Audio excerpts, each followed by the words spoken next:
My name is Chuma Chinye, and I am your family lawyer. I was called to the Nigerian bar in 1988, and I have over 35 years experience in family law practice. I've helped countless families navigate Nigeria's complex legal terrain, and I am desirous of bringing this knowledge and expertise to you free of any charges. My name is Chuma Chinye, and I am your family lawyer, your go-to legal expert on family law, and I'm here to help you protect your family's wealth. That's my job. Today, we'll take a deep dive into trusts, which is actually a preferred tool for wealth management. We'll explore the different types of trusts, their uses, their advantages, and their disadvantages. Now, let's not waste time. Let's get started. But first, let's quickly update you on the state of affairs in Nigeria regarding estate planning, and particularly as it relates to trusts. It will surprise you to learn that well over 70% of adult Nigerian men die intestate.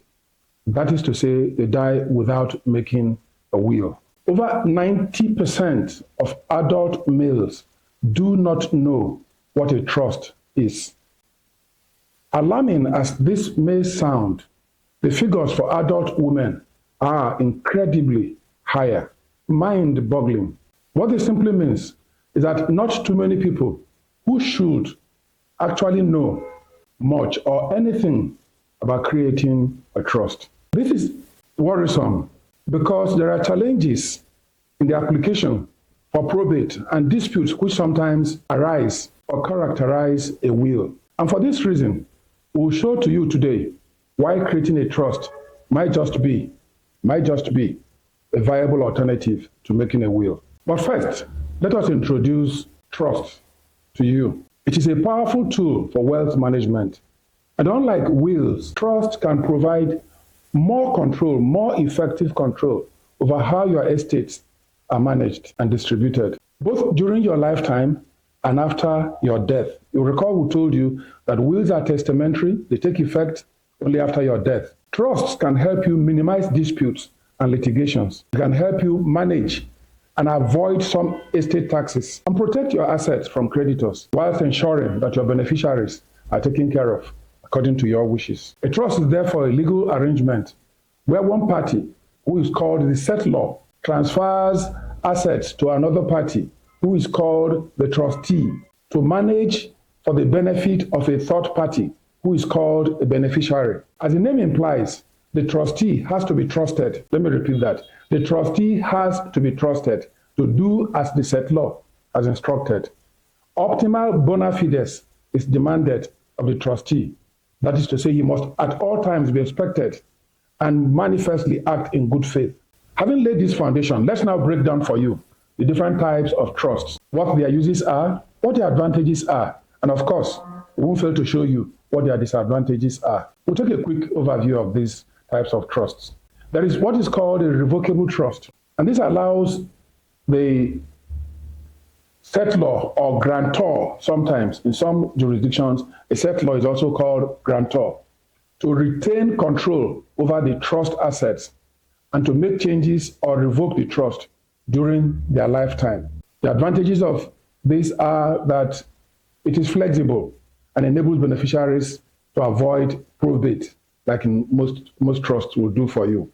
But the key disadvantage is that it does not provide assets protection from creditors. Those people you are owing, if you are that type of person who has plenty of gbese, avoid this particular type of trust because they can pounce on your estate and make good before any other person, legally speaking. There is the irrevocable trust, which transfers assets out of your estate, providing asset protection and potential tax benefits. But like the name suggests, irrevocable means it cannot easily be revoked. It is not quite flexible to manage. When you do it, you stay with it. Then there is the testamentary trust, which is created through a will and comes into effect just like a will upon the settlor's death. Key advantage is that it provides control over asset distribution after death, just like a will would do for you. But again, you can avoid probate. However, because it is made in the course of a will, the will itself must go through probate, and it doesn't offer you asset protection during your lifetime. It takes effect upon your death. It's as good as just making a will. There is what is called a living trust, which is created during the settlor's lifetime to manage his assets, and it helps you to avoid probate. This living trust could be costly to set up and to maintain because of the charges that come with it. Then, of course, there is a special needs trust, which provides for a beneficiary with special needs. If you have an autistic child, or if you have a health condition, or there's a member of your family with a health condition that makes them unable to manage their affairs, this could do a good job for them. And it enables you to also get benefits from government, including tax rebates. But this is complex and difficult to manage. Then, of course, there's a charitable trust, which enables you to give to the causes that you believe in. For instance, widows, orphans, churches, and all the places where you think your money should go to help humanity or the cause of God's work on earth. It is irrevocable. It is limited in nature, and its flexibility lends it to some form of manipulation. Then you will laugh at this. There is what is called spendthrift trust to protect the beneficiary from creditors and poor financial decisions. In other words, if you have a child who likes to spend money too much, you put his money in a spendthrift trust, and just to prevent him from harming himself. Laughable as it is, it's a good way to protect your children. Having said this, let us talk about what a trust should contain. Typically, it should contain the name, details, biodata of the settlor, his name, his address, his signature, and then it should contain his address and the name, of course, of the trustee, his address, his signature, because he's the person who is going to manage the estate anyway. His full details must be contained there. And then, of course, it must contain the information, details of who the beneficiaries would be, their names, their address, the addresses, and the details of every inch of what they should get should be specified. Then, of course, the list of the assets that you're transferring into the trust should be clearly, unambiguously identified. Then the terms of the trust, in other words, what are the instructions you are giving on to the trustee? What do you expect him to do? There shouldn't be any room for ambiguity. It must be clearly itemized, clearly specified. And then the length of the trust, if it is one created to last for 3 years, for 10 years, or indefinite, you must be clear and state it specifically. Just like a will, a trust has to meet certain conditions, minimum requirements for it to be valid. First, the person creating the trust, the settlor, must be of sound mind, and he must be of age, must at least be 18 years old. The trust must be created voluntarily. There must not be proof or evidence of coercion or undue influence. The trust is a formal document, and so must follow specific structure and must be signed by the settlor and witnessed by at least 2 people. The terms of the trust must be certain. The beneficiaries must be clearly identified. There must not be room for ambiguity, and the trust must not be created to commit unlawful acts. If you create a trust that enables you to put money in a fund to sponsor terrorists, you're looking for trouble. Another important question should be, who can make a trust? Who can create a trust? And the answer is simple. Any person who is at least 18 years of age, and of sound mind can create a will. Companies registered or incorporated under the Corporate Companies and Allied Matters Act with the Corporate Affairs Commission can also create trusts. Non-governmental, non-profit organizations and charity organizations can also create trusts to further their objectives. The actual reason for today's podcast is to show you why it may well be that creating a trust could protect you and your family a little better than a will can do. And so let's show you what advantages a trust may have over a will. And please don't get us wrong. We're not saying that a will is not good. There are quite many reasons why a will is fantastic to make, and we've showed them to you in previous editions of this podcast. But if you're in a position to create a trust, you may consider creating a trust or doing both.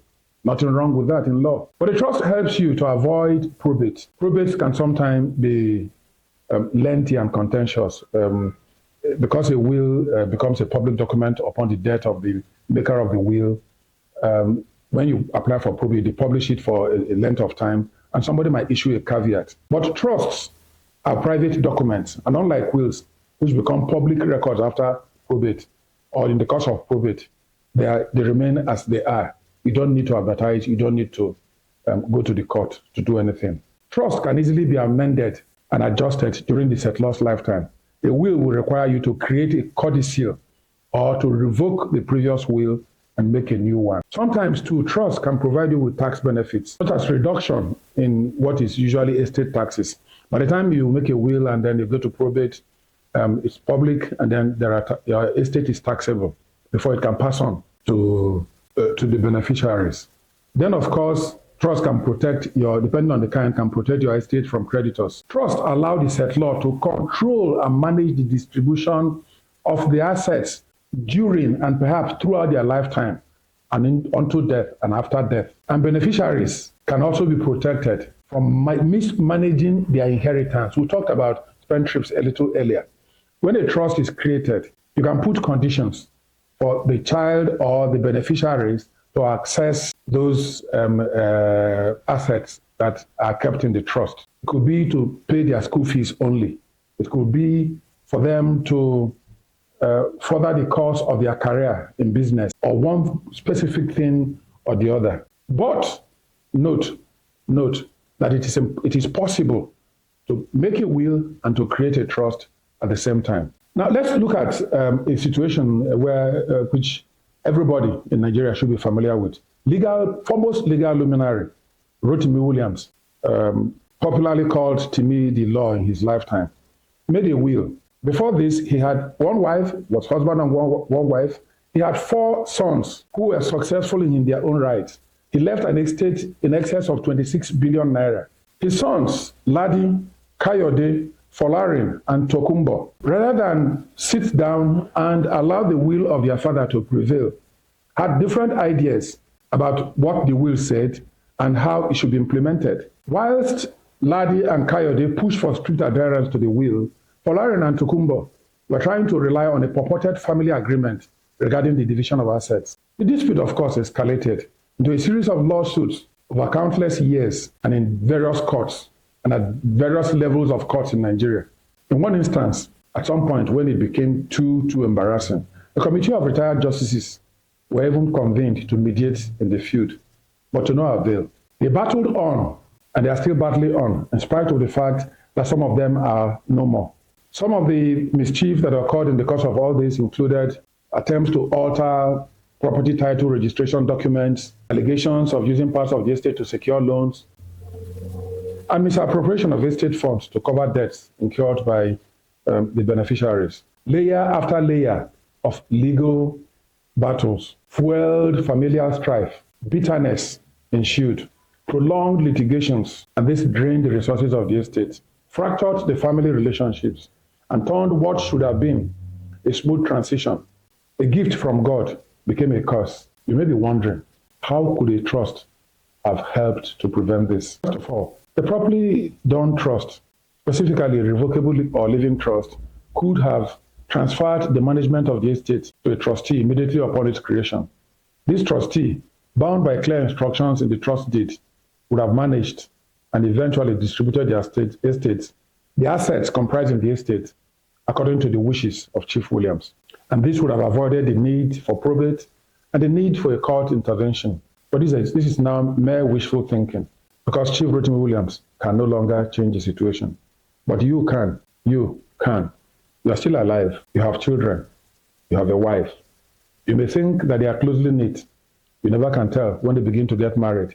The influences of husbands and wives from different backgrounds will change all of that. Take steps now to avoid this kind of situation that bedeviled a prominent and well-heeled family, a family of lawyers that became victims of the law themselves. One of the key benefits of a trust is that it's a private document. And so when you create a trust, it's unlikely that you trust your family into the public domain. which is what is associated with probate. And then you can avoid the associated legal fees, administrative costs, and all of the other things that go with a will. A will has its own advantages, and nobody's saying that you should not create a will. We're just saying that, particularly if you have substantial business interests, it may be a good idea to create an additional layer of comfort by creating a trust, particularly regarding the business interests. Well, let's look at a happier situation that occurred with the family of Oyekanmi. Mr. Oyekanmi, whom we shall call the settlor, created a trust in 2010, transferring his properties into a trust, and in the trust deed named his children as beneficiaries. After his death, his children sought to enforce their rights under the trust. However, their relatives thought otherwise and went to court to contest the validity of the trust, arguing that it was a sham and that Mr. Oyekanmi had not intended to create a trust. Well, this also shows you that it's not as if it's foolproof, that people won't go to court regarding a trust like they do regarding a will. Wickedness, the Bible says that the heart of man is inherently wicked. And so even in spite of your best efforts, somebody might show up to make mischief. But a trust is a lot more difficult for you to overturn. The court looked at the matter and held that the trust was validly created and that it met all the necessary requirements, including Oyekanmi's intention to create a trust. There was no doubt about it. The transfer of the property to the trust was absolutely definitely absolute. The court recognized that trust can be a viable alternative to wills, allowing individuals to manage and distribute their property during their lifetime or even after death, whilst avoiding the formalities and the publicity associated with a will. This court emphasized that trust can provide greater protection for the beneficiaries, as the trust assets are held separately from the settlor's personal assets. In other words, you can decide which assets you will put in a trust. You don't have to put all your assets in a trust. You decide the specific assets you want to go into the trust. And you can decide also that the balance should go into a will, or you can leave it in an intestate situation. This case actually highlighted the potential benefits of trusts as an alternative to wills. And this include flexibility, control, and protection for your beneficiaries. This episode was designed to give you a comprehensive overview of trust as a preferred tool for wealth management. And I am persuaded that this simple goal has been achieved. Trusts offer flexibility. They offer control and protection that wills may not provide, making them an essential part of estate planning. Call a family lawyer today for guidance, or you may visit our website for a free guide on how to create a trust. It's been my pleasure sharing this time and space with you today and talking about something that should help your family sustain peace, harmony, and wealth in your lifetime and thereafter. Until next week, when we will talk to you about why you need a lawyer to do all of these things that we've talked about. Why you need a lawyer to make a will, why you need a lawyer to create a trust, why you need a lawyer to advise you on the best way to manage your estate. Until then, stay informed, be empowered, and by all means, be good to your family. My name is Chuma Chinye, and I am your family lawyer.